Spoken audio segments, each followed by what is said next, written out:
imprensa brasileira nunca foi justa com o Jair Bolsonaro, isso não é novidade para ninguém, né, galera? Agora, a gente está se aproximando daquele momento, todo mundo sabia que iria acontecer, dela tentar se desvencilhar, se descolar, criticar o desgoverno para favorecer o candidato do consórcio, que sempre foi o Geraldo Alckmin. E como fazer isso sem favorecer o Jair Bolsonaro ao invés do Alckmin?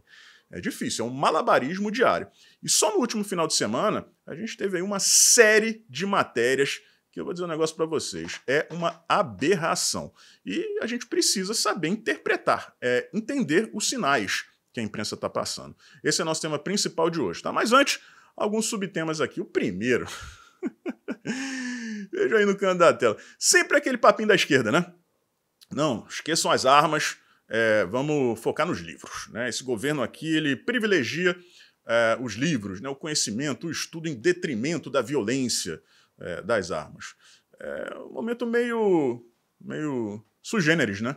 Para a esquerda sugerir isso, em que apoia o grupo terrorista, né? Mostra que o fascismo e o nazismo sempre foram de esquerda e colocaram na conta da direita durante mais de meio século, né? Mas o mais interessante aí é o seguinte, é que na hora de escrever que curte os livros, né, escreveram errado, botaram distribui ao invés de distribui. Esperar o quê? O governo de um semi-analfabeto, de um analfabeto funcional, uma pessoa que não gosta de ler, ele próprio disse isso em entrevista. Se não me engano, ele falou que enquanto esteve preso, tomou gosto pela leitura. Duvido muito que seja verdade. O Lula nunca deve ter lido nem a Constituição Federal.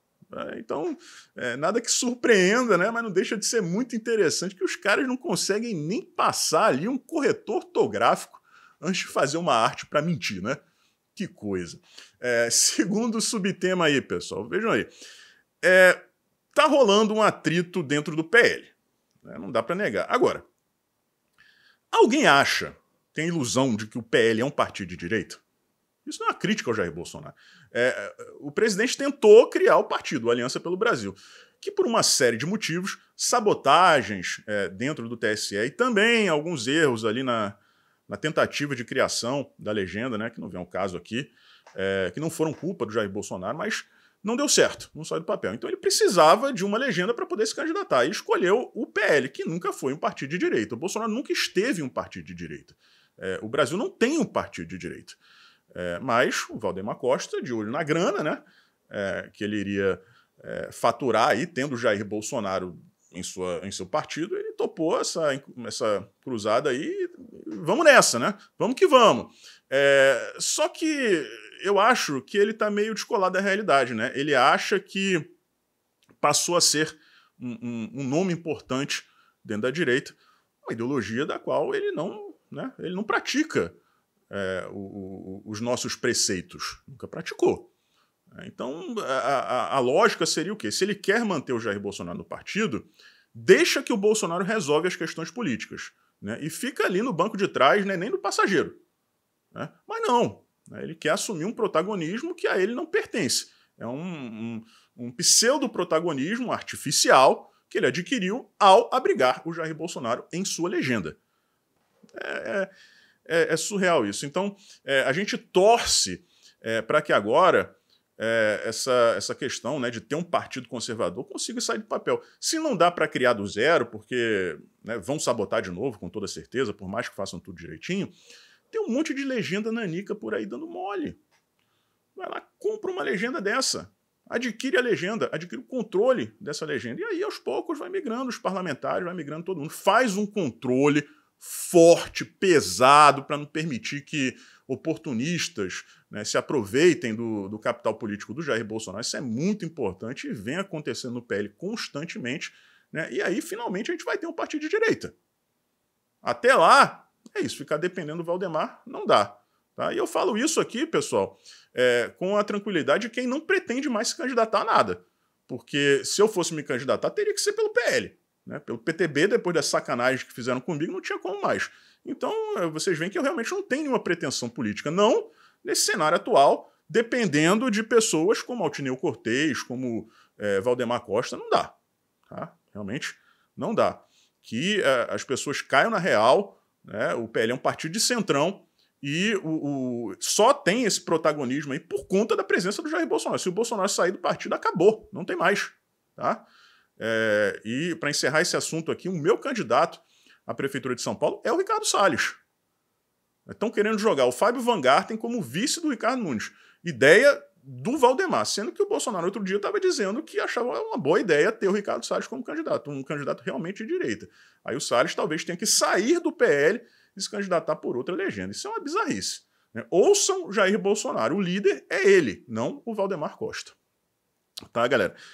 O último subtema aqui, a gente tem visto aí várias movimentações, manifestações chamadas, né, de pró-Palestina, libertem a Palestina, por aí. A gente sabe que são manifestações antissemitas, nazistas, contra Israel. Né? E foi revelado pelo New York Post esse final de semana que o George Soros, né, mandou ali 15 milhões de dólares para financiar muitos e muitos desses grupos que estão fazendo essas manifestações. Né? Os islâmicos eles são usados pela esquerda e pelos globalistas como uma ferramenta de desordem, né? De caos institucional e da deturpação das culturas locais. Porque os islâmicos, quando se mudam para outro lugar, eles não absorvem a cultura. Né? Eles impõem a própria cultura. É uma segregação opcional. Né? Eles preferem que seja assim. Então, não existe agente melhor para provocar esse tipo de reação em uma sociedade do que, né, os islâmicos. O George Soros sabe muito bem disso, né, foi um dos maiores entusiastas naquela crise migratória de 2016, 2017, e está aí bancando esses grupos com essa fortuna. Fica muito claro, né, como as coisas funcionam. Todo mundo conhece o George Soros, conhece a história dele, como ele, apesar de ser judeu, prejudicou tanto o povo judeu. Enfim, uma figura nefasta, não adianta nem torcer para ele partir dessa para uma pior, porque o filho dele foi criado para ser pior do que o pai. O nome dele é Alexander, e quando o George Soros partir, a coisa vai ficar pior ainda, infelizmente. Tá, pessoal? Agora vamos lá, vamos falar aqui das notícias do último final de semana, né, sobre... Não são nem sobre o Bolsonaro, mas como a imprensa tenta jogar tudo na conta dele e livrar a cara do ladrão, a não ser que seja para favorecer o Geraldo Alckmin. Só que é meio impossível, né, galera? Vocês sabem como é que funciona. A bipolaridade política não é um privilégio do Brasil. É assim no mundo inteiro. As pessoas dizem, o Brasil está muito extremista, ou é uma coisa ou é outra. Mas sempre foi assim em todos os lugares do mundo. Os Estados Unidos só tem dois partidos. É o Partido Republicano e o Partido Democrata. Hoje o Partido Democrata representa a esquerda e o Partido Republicano representa a direita. Então é assim no mundo inteiro. Existem lugares, por exemplo, na França, que eu conheço bem. A gente sabe que o Macron é de esquerda, é como se fosse um PSDB ali, né? Pasmem, o francês acha que o Macron é de direita. É um país ainda, né, lobotomizado. Mas aos poucos as pessoas estão acordando. Aqui no Brasil, porra, pelo amor de Deus, né? O Alckmin não tem capital político nenhum. O Alckmin não tem a menor condição de se eleger para presidente da República. Precisava, né, de um receptáculo. E o receptáculo é o atual presidente da República, infelizmente. Só que toda vez que você bate no Lula achando que vai favorecer o Alckmin, automaticamente você acaba favorecendo o Bolsonaro. Né, porque o Alckmin é nulo. Mas enfim. Primeira notícia, tá? Sobre essa, pessoal, eu não posso falar muito. Eu vou deixar um print aí no canto da tela de um vídeo recente meu, tem um Freixo na capa. Assistam aquele vídeo, por favor. Inclusive porque eu estou pedindo a ajuda de vocês e lá vocês vão entender exatamente o motivo. Né? E isso aí que está no canto da tela só está acontecendo por conta de um vídeo que eu fiz, eu acredito, né, sobre o Dias Toffoli. E logo depois um processo estava parado há sei lá quanto tempo. Eu não lembrava que existia, o Freixo não lembrava que existia. Do nada eu fui condenado lá no STF pelo Dias Toffoli. Então não posso falar muita coisa, tá, galera? Mas o fato é que ele autorizou o Alexandre de Moraes a ser auxiliar de acusação em um processo em que o próprio Alexandre de Moraes é a suposta vítima. Tá? É uma coisa assim que vai totalmente contra o ordenamento jurídico, mas a gente sabe que essa coisa chamada ordenamento jurídico já foi pro saco há muito tempo. Né? E é sempre bom a gente lembrar aqui que lá atrás a acusação era de que o filho do Moraes tinha sido agredido, né? A gente viu essa ilustração grotesca que foi divulgada pela Rede Globo. E vocês veem aí o título da matéria como uma coisa impositiva, né? Foi assim. E recentemente a gente recebe a informação da polícia italiana de que não foi nada disso.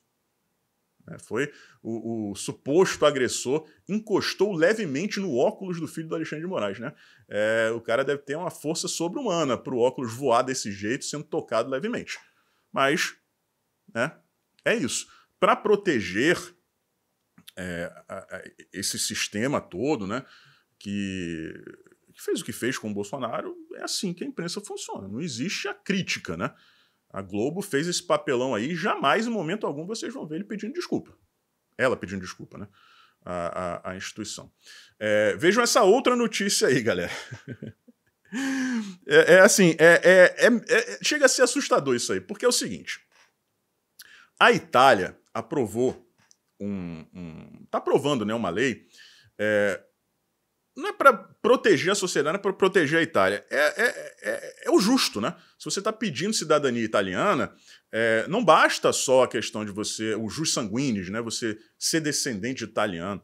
Você tem que ver se aquela pessoa merece ou não, né, a confiança de ser inserida naquela sociedade. Porque a Itália vem sofrendo aí as consequências da migração ilegal. Vocês imaginem se eles abrirem a porteira aí para todo mundo que tenha sangue italiano. Né? Aí o cara já vai lá e diz que isso foi feito para proteger a Itália do Jair Bolsonaro, para impedir que ele adquira a cidadania italiana. Gente, o cara é o professor Xavier? Não, gente. Existe causa mais nobre do que essa?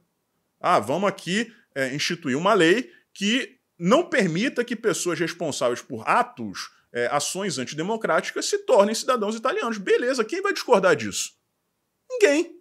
Agora, o julgamento do que é antidemocrático ou não varia. Aqui no Brasil é uma coisa muito fluida, né? Para não usar outro termo. O que o Bolsonaro fez aqui, se chegar na Itália, vão rir. Nunca que vão rejeitar o pedido de cidadania do Bolsonaro por conta das acusações de atos antidemocráticos que existem aqui no Brasil. Então esse jornalista aí, que é um cara pró-Palestina, todo dia publica notícia contra Israel, é um exemplo disso. Uma lei que não tem nada a ver com o Jair Bolsonaro, ele vai lá e coloca na conta do Biruliro, né? É uma coisa muito, muito feia, doentia. É doentia. Né? Vejam essa outra notícia aí. Indústria da seca. Quantas vezes Jair Bolsonaro fez o alerta? Se eu sair, vão começar a sabotar a transposição de São Francisco e vai voltar a indústria da seca. O que é? Carro-pipa, né? Caixa d'água. E tá aí. É exatamente isso que está acontecendo. Quantas vezes o Jair Bolsonaro fez esse alerta, pessoal? Eu cansei de ver ele falando isso aí. Não foi uma, nem duas, nem três, nem quatro, nem 1 milhão de vezes, não. Tá? Foi mais do que isso. É assim que a coisa funciona. Né? E olha só, essa outra notícia aqui, eu vou ter que ler. Eu vou ter que ler porque eu não consigo concatenar as ideias aqui, não é nem para interpretar o que está escrito, porque eu não consegui. Tá? Mas é para me lembrar. Eu tenho uma memória boa, mas vamos lá. Vamos ler aqui a notícia, pessoal, juntinhos? Ela diz o seguinte: perda de fôlego da inflação se aproxima do fim. Vou repetir aqui, matéria do Valor Econômico. Perda de fôlego da inflação se aproxima do fim. Eu estou tendo sérios problemas aqui. Perda de fôlego da inflação se aproxima do fim. Então, peraí. A inflação está sem fôlego e isso está... entendi. Então a inflação está sem fôlego e isso está chegando perto do fim, então a inflação vai disparar. Né? Não seria mais simples simplesmente chegar assim e dizer: a inflação vai disparar e o preço das coisas vai aumentar? Estão entendendo? Assim, existe um estudo, né, que diz que 80% das matérias só tem as suas chamadas lidas pelas pessoas. Você abre ali um portal de notícia, você sai lendo as cabeças, né, das matérias e você não dá para ler tudo, né?